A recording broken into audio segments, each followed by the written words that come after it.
ఒకరిద్దరు కలిసి మాట్లాడుకోవాలంటే ఎవరి ఫోన్ ఎక్కడ మానిటర్ చేస్తుండ్రో అని భయం, వ్యక్తిగత స్వేచ్ఛ లేదు.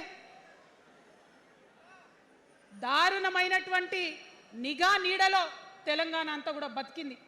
ఇది వాస్తవం. మనం అనుకున్న కలల తెలంగాణ రాలేదన్నది ముమ్మాటికి వాస్తవం. ఇప్పుడు సెల్ఫ్ హెల్ప్ గ్రూప్స్లో ఏదైతే వడ్డీ లేని రుణాలు ఇస్తున్నారో అట్లా కాకుండా ప్రాపర్గా గ్రాంట్స్ ఇచ్చేటట్టుగా ప్రయత్నం చేస్తాం.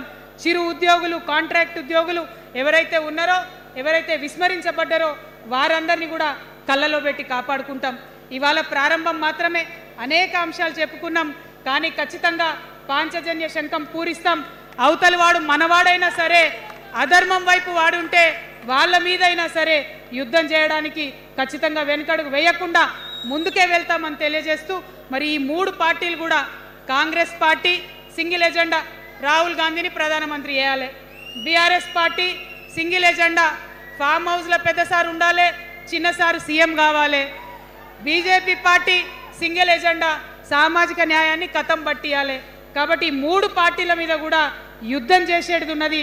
అలుపెరుగని పోరాటానికి సిద్ధం కావాలని చెప్పి మొత్తం మన జాగృతి సైనికులందరినీ కూడా నేను పిలుపునిస్తా ఉన్నాను.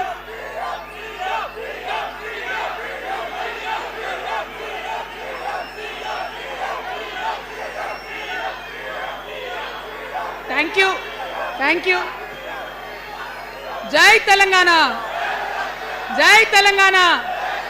జోహార్ తెలంగాణ విద్యార్థి అమర వీరులకు, జోహార్ తెలంగాణ విద్యార్థి అమర వీరులకు, జోహార్ తెలంగాణ అమర వీరులకు. జై తెలంగాణ, జై టిఆర్ఎస్, జై టిఆర్ఎస్, జై టిఆర్ఎస్.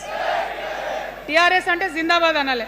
TRS, TRS, TRS.